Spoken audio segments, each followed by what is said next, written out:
Inspector साहब, मुझे करण से मिलना है। नहीं, आप नहीं मिल सकते। क्यों? देखिए सॉरी, हम आपको उनसे नहीं मिलने दे सकते। करण ने मना किया है कि वो आपसे मिलना नहीं चाहता। तो क्या आप ऐसा कर सकते? मिसेस लूथरा, मिस्टर मलकानी, आप करण से मिलके आ रहे होंगे। जी हाँ, कैसा है वो? वो ठीक है। आई एम श्योर इंस्पेक्टर के पास जो भी सबूत हैं उन्होंने आपको दिखा दिए होंगे। सबूतों के बारे में आपको कैसे पता? कानूनी सबूत तो किसी के साथ शेयर नहीं किए जा सकते। आपको याद है ना, आपने मुझे मैडी का नंबर दिया था। हाँ, मैं मैडी से मिल रहा हूँ आज रात। हो सकता है कि उसके पास कोई नई इन्फॉर्मेशन हो। आप सारी इन्फॉर्मेशन छोड़िए, मेरे पास बहुत बड़ी खबर है। इन सब के पीछे पृथ्वी का हाथ है। पृथ्वी? जी। कोई सबूत है आपके पास?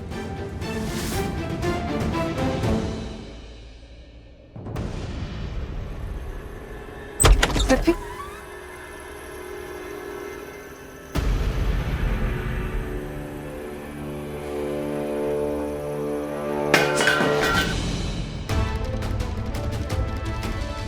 कमाल है, एक छोटे से कमरे में भी तुम मुझे देख नहीं पाती, और वो प्रीता हजारों लाखों की भीड़ में भी मुझे देख लेती है।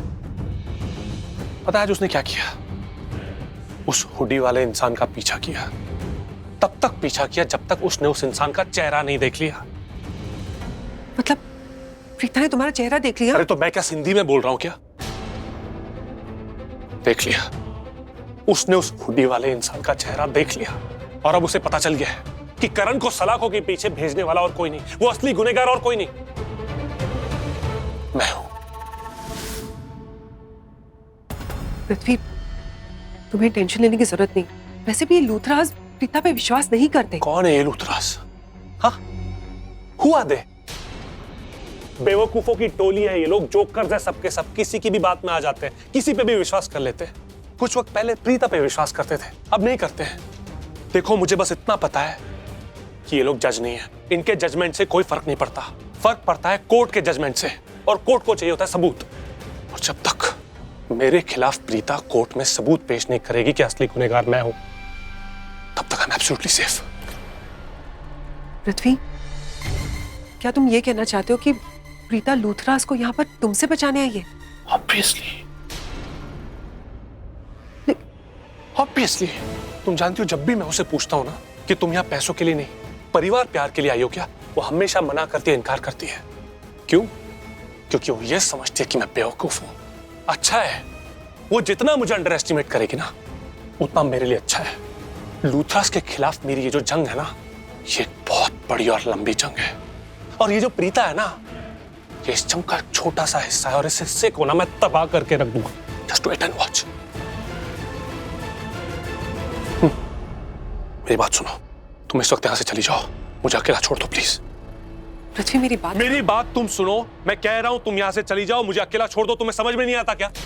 दूसरों को कंट्रोल करने से पहले खुद के गुस्से को कंट्रोल करना सीखो। तुम्हें गुस्सा आएगा तो तुम कुछ भी करोगे, है ना? एक मिनट, कहां जा रहे हो? ये लो। सृष्टि, एक बात बताओ, जब भी पृथ्वी कुछ गलत करता तुम्हें भी गुस्सा आता ना, तो मुझे भी गुस्सा आ गया। क्या गलत किया? उसकी वजह से मेरा भाई जेल के अंदर है, उसकी वजह से बस मेरा खून खोल गया, मैंने मार दिया उसको। क्या गलत किया? अरे सैमी, मुझे भी कई बातों पे कुछ लोगों पर गुस्सा आता है, लेकिन मैं किसी को जाके मार पीट के नहीं आ जाती। अब जो तुमने किया है ना, उससे पता है क्या होगा? क्या? पृथ्वी को पता चल चुका है कि हम उसके बारे में जानते हैं, that what he is up to। अब वो अलर्ट हो जाएगा और वो बचने के रास्ते ढूंढेगा। सैमी, तुम्हें लगता है कि हम उसे बचने देंगे? इतना बड़ा क्राइम किया सृष्टि, उसने इतना बड़ा क्राइम। अगर उसको लगता है कि इतना बड़ा क्राइम करने के बाद वो बच जाएगा, तो उससे बड़ा स्टूपिड कोई नहीं है। सबसे बड़े स्टूपिड तुम हो। मैं? ऑफ कोर्स, तुमने इतना बड़ा कांड जो कर दिया उसे मारकर, खुद स्टूपिडिटी करते हो और दूसरों को स्टूपिड बोलते हो। यार, तुम्हें नहीं पता तुमने क्या किया है सैमी। अब तुमने जो एक्शन किया है उसका रिएक्शन होगा, वो कुछ ना कुछ तो करेगा। तुम्हें पता है, तुम ऐसे क्यों हो यार सैमी? सृष्टि, तुमने मुझे यहाँ पे अर्जेंसी में इसलिए बुलाया था, डांटने के लिए। अब मैं तुम्हारे फैमिली वालों के सामने डांटती तो तुम्हें अच्छा नहीं लगता ना? यार सृष्टि, प्लीज यार, इस टॉपिक को यहीं खत्म करो ना यार। और मुझे ऐसा लग रहा है तुम पृथ्वी की साइड दे रही हो। एक्सक्यूज मी, तुम पागल हो गए हो क्या? मैं पृथ्वी की साइड क्यों लूंगी? मैं तो उसके यार सैमी तुम चुप रहो यार, तुम कुछ भी बोलने जा अच्छा रहे ठीक है, ओके, खत्म करो टॉपिक प्लीज। हो यार। सृष्टि पुत्र, जानकी आंटी, अब आप यहाँ पर आ गई हैं तो आप समीर की साइड मत लेना कि आज इसने जो किया है वो सही किया है। प्लीज आप है ना मुझे इसके साथ 5 मिनट दे दो, प्लीज आप जाओ यहाँ से। हाँ हाँ, ले 5 मिनट। मैं तो सिर्फ ये कहने आई थी कि प्रीता पुत्र पुलिस स्टेशन से वापस आ गई है। दी आ गई? हाँ। चलो सैमी। दी अब मिला है जीजू से? क्या बोला जीजू ने? समीर तुम ठीक हो? जी भाभी, मैं ठीक हूँ एंड सॉरी अगेन, आप पे शक किया, इतना कुछ बोला, माफ कर दो, सॉरी। कोई बात नहीं, सॉरी कहने की जरूरत नहीं है। तुम्हारी गलती नहीं है। तुमने तो वही कहा, वही सोचा जो तुम्हारे भाई ने सोचा। तुम लक्ष्मण जैसे भाई हो ना। गलत तो मुझे करण ने समझा। तो अगर मुझे गुस्सा होना है, किसी से उदास होना है, मायूस होना है, तो करण से होना चाहिए। खैर वो सब बातें बाद में। फिलहाल हमें इस बात के बारे में सोचना है कि करण को जेल से रिहा कैसे करवाना है। अभी पुलिस स्टेशन गई थी तो मिस्टर मलकानी वहां मिले थे। वो वहीं थे। करण ने तेरे से कुछ कहा? कोई बात हुई? दादी, बात करना तो दूर, वो मुझसे मिला तक नहीं। मुझे तो पता नहीं, कुछ अजीब सा लग रहा। अजीब सा? क्या अजीब सा दादी? प्रीता पुत्र, बीजी को लगता है करण तुझसे इतना नाराज है ना, तो कहीं वो। ये सब बातें बाद में सोचिए। इस वक्त सब यही सोचते हैं कि करण को बाहर कैसे निकलवाएं। हमारे पास ज्यादा टाइम नहीं है, सिर्फ कल का दिन ही है। परसों तो कोर्ट की हियरिंग है। वैसे अभी मैं यहाँ आ रही थी ना, तो मैरी ने मुझे फोन पर एक बहुत ज्यादा शॉकिंग इन्फॉर्मेशन दी। क्या? उसने बताया कि पुलिस बहुत जल्दी संदेश को अरेस्ट करने वाली है। तो ये तो हमें पता है कि संदेश एक अकेला ऐसा इंसान है जिसे सब कुछ पता है कि करण को फंसाया गया, उसे फंसाने के पीछे पृथ्वी का हाथ था।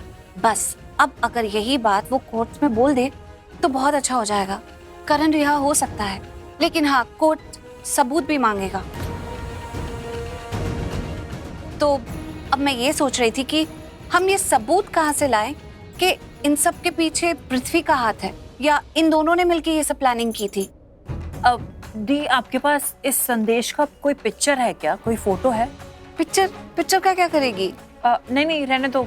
अगर मैं बताऊंगी तो आप खाली पीली मुझे डांट दोगे। अब बता दे क्या बात है। सृष्टि, जब प्रीता पूछ रही है तो बता देना कि तुझे संदेश की फोटो क्यों चाहिए। समझे नहीं समझे वो बात की बात है। अरे इसीलिए जानकी आंटी, क्योंकि दादू आप लोग को तो पता है ना कि एक इंसान का चेहरा बहुत कुछ बोल जाता है। तो मैं यही सोच रही थी कि अगर हमें उसका पिक्चर मिल जाता तो उसका चेहरा देख के हमें पता चल जाता कि किस टाइप का इंसान है, कैसा है। फिर तो क्या बड़ी बात कर रही तू? अरे मैं तो बिना देखे ही कह सकती हूँ कि वो एकदम लालची आदमी। नहीं तो वो करण को क्यों फंसाता? करण से क्या उसकी दुश्मनी थी? पैसे का लालच ही था ना। बिल्कुल सही कहा आपने। डेफिनेटली लालची इंसान है। तो हम अब उसके साथ सेम खेल खेलते हैं। जैसे उसने करण को फंसाया, हम भी उसे वैसे ही फंसाते हैं। पैसों का लालच देते हैं और उसके मुंह से सच बुलवाते हैं। आपने बिल्कुल सही कहा दी। हम उसे पैसों का लालच देंगे। हम एक काम करेंगे, हमें ना उससे कहेंगे कि हम उसे रातों रात मालामाल बना देंगे, तो वो जरूर हमारे झांसे में फंस जाएगा। और हम जब उसे मिलने बुलाएंगे, हम उसे पैसों का लालच देके उससे सारी सच्चाई उसके मुंह से उगलवा देंगे। अगर वो नहीं बताया तो? सीधी तरीके से नहीं बताएगा तो उल्टा तरीका अपनाएंगे। मतलब दादू कि करण जीजू को फंसाने के लिए उसने जो चाल चली थी ना, हम वही चाल उसको फंसाने के लिए यूज करेंगे। लेकिन मैं ये सोच रही थी कि हम उसे इतना पैसों का ऑफर दे रहे हैं, उसे भी ये यकीन दिलाना होगा कि हम भी उतने पैसे वाले हैं। मतलब उसे कहीं से शक नहीं होना चाहिए कि हमारे पास पैसे नहीं है। तो मैं सोच रही थी कि सामी तुम उसे कॉल करो और तुम नहीं, 1 मिनट, तुम्हारे कॉल करने से पहले मैं काम करती हूँ। मैं वो जो यूएस की होटल चेन है ना, गोल्ड पॉल, मैं तुम्हें उसका ओनर बना देती हूँ इंटरनेट पे, है ना? क्या क्या क्या बात कर रही हो यार? तुम इतने बड़े होटल का मुझे ओनर बना दोगी, इंटरनेट पे नाम बदल दोगी? पॉसिबल है? अरे ऑफ कोर्स पॉसिबल है, तुम सृष्टि द जासूस से बात कर रहे हो। अरे मुझ में बहुत टैलेंट है। नहीं मतलब अगर हमने किसी को कहा कि हम इस होटल के मालिक हैं, हमारे पास इतना पैसा है, तो ऑफ कोर्स सबसे पहले जाके वो क्या करेगा, इंटरनेट पे जाके सर्च करेगा कि हम जो कह रहे हैं वो सही है या नहीं। तो उसके लिए तुम्हारा प्रोफाइल होना चाहिए ना इंटरनेट पे। और मैं कौन सा कह रही हूँ कि मैं कोई ऑथेंटिक या रियल वेबसाइट बना रही हूँ, मैं तो फेक वेबसाइट बनाऊंगी ना। और वैसे भी मैं नहीं बनाऊंगी, मेरा एक दोस्त है ना, वो हैकर है, वो बनाएगा, तो एवरीथिंग विल बी सॉर्टेड। ठीक है फिर बनाओ जल्दी। और समीर तुम कुछ भी करके उससे फोन पर बात करो और कल ही मिलने के लिए बुला लो। बस फिर हम उसे शब्दों के जाल में ऐसा उलझाएंगे कि वो खुद ब खुद सच उगल देगा, और ये सब कुछ मैं रिकॉर्ड कर लूंगी। लेकिन दी हम उसे फंसाएंगे कैसे? मतलब अरे अभी तो कहा, शब्दों के जाल में उलझा कर। मतलब हम उससे कहेंगे कि हमें एक प्लेयर को मैच फिक्सिंग में फंसाना है, तो वो हमारी हेल्प करे। बस तो वो है ना अपना प्लेयर रोमन पंडित, उसका नाम ले लेंगे। एक मिनट, अपना बोले तो? अरे देश का है तो अपना ही हुआ ना। अगर तुझे पसंद नहीं है तो तू अपने फेवरेट का नाम ले देते हैं। नहीं, करण जीजू के अलावा मेरा कोई फेवरेट नहीं है, अपना रोमन पंडित ही सही। देखो जो करना है करो, लेकिन हमारे पास टाइम बहुत कम है, तो तुम फटाफट उसे फोन करो और ज्यादा उसको टाइम मत देना सोचने का कि आऊं या ना आऊं, सही है या गलत है। ऐसी बात करना कि बस वो आने पर मजबूर ही हो जाए, हाँ कह ही दे। बस एक बार आ गया, इतनी सेटिंग कर लेना उसके साथ। तुम ये सेटिंग करो और वहां की सारी सेटिंग मैं करूंगी। एक बार वहां आ गया तो प्रूफ इकट्ठा कर ही लेंगे। हाँ सृष्टि? हाँ दी, बट मैं ये सोच रही हूँ कि हम ये सब कुछ स्टार्ट करने से पहले मैं एक कस्टमर केयर हेल्प नंबर बना देती हूँ इंटरनेट पे। मतलब अगर ये बंदा शातिर निकला तो ऑफ कोर्स ये होटल के कस्टमर केयर के नंबर पे फ़ोन करके पता करने की कोशिश करेगा कि ये होटल सही है या नहीं, ये मालिक जो हम इसे बना रहे हैं वो सही है कि नहीं। तो मैं बस वो पहले नंबर बना देती हूँ, उसके बाद हम सब कुछ कर लेते हैं। पक्की वाली जासूस हो गई है ये। वो क्या है ना दी, मामा के पेट से जासूस बन के निकली थी मैं। अब मैं एक काम करती हूँ, मैं लैपटॉप लेके आती हूँ।